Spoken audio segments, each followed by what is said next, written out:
Buon Natale! Hi guys, it's Jason Simmons, the Cockney Cook. Sipping the old Rosie. Right, it's Christmas. I'm just about to start filming all my Christmas videos. And the best way to start is with my crumble cake. Last year, I did Jamaican black cake, which is the cake that I traditionally do every year. But I thought I'd switch it up a little bit this year and do a kind of mix between an English Christmas cake and a Jamaican Christmas cake. The first thing you need to do is write down this recipe. Here we go.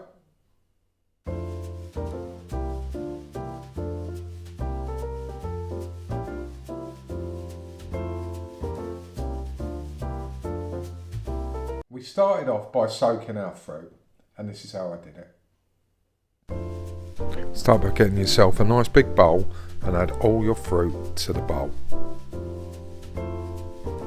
If you're using a block of dates, make sure you break all the dates up and then give everything a nice mix so you've evenly distributed all the fruit. Now in a separate jug, mix your port and your rum and pour it all over your fruit. Once you've done that, give it a nice mix and make sure everything's coated and put a lid on. Now we're going to leave our fruit for 5 days, but what you have to do is make sure that every day you take the lid off, you give your fruit a nice big stir, you cover it again, and then you leave it. Go. That's it, soaked.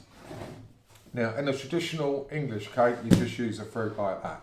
In a Jamaican cake, you blitz it a bit, and I'm going to kind of macerate it because I like the texture that it gives the cake. It gives it a sort of almost stickiness. Right, the hat's on, the hat's off, it's cooking time. Put your fruit in a food processor, do this in batches and not all at once, and then you want to pulse your fruit so you've got a nice mixture of blitz bits and whole bits. That is now lovely and macerated. It's got big bits, little bits, sticky bits, all sorts of bits. Right, now let's crack on with making our cake.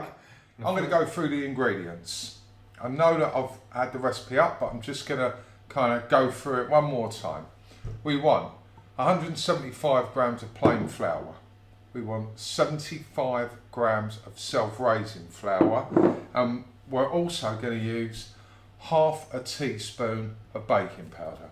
Okay, we use 250 grams of softened and diced butter. We use 250 grams of demerara sugar,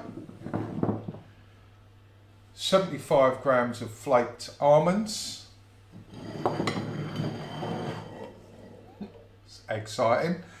4 eggs.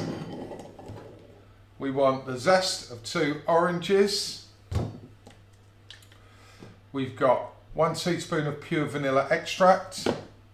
We've got half a teaspoon of ground ginger, 1 teaspoon of ground cinnamon, and 2 teaspoons of mixed spice. And obviously there's our fruit to go in there as well. That's that. Crack on time. First of all, get yourself a nice big bowl.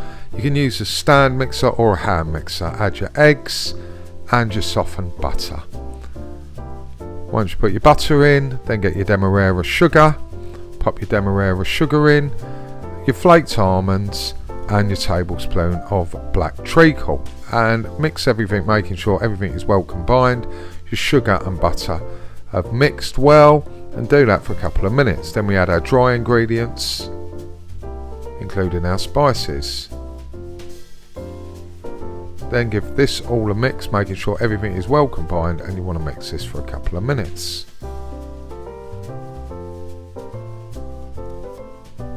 Once you're satisfied everything's combined, turn that off. Freshly grate your orange zest into your fruit, and then add your fruit to your cake mix. Give this a lovely whiz round, making sure that everything is combined. This will take 1 minute to 2 minutes.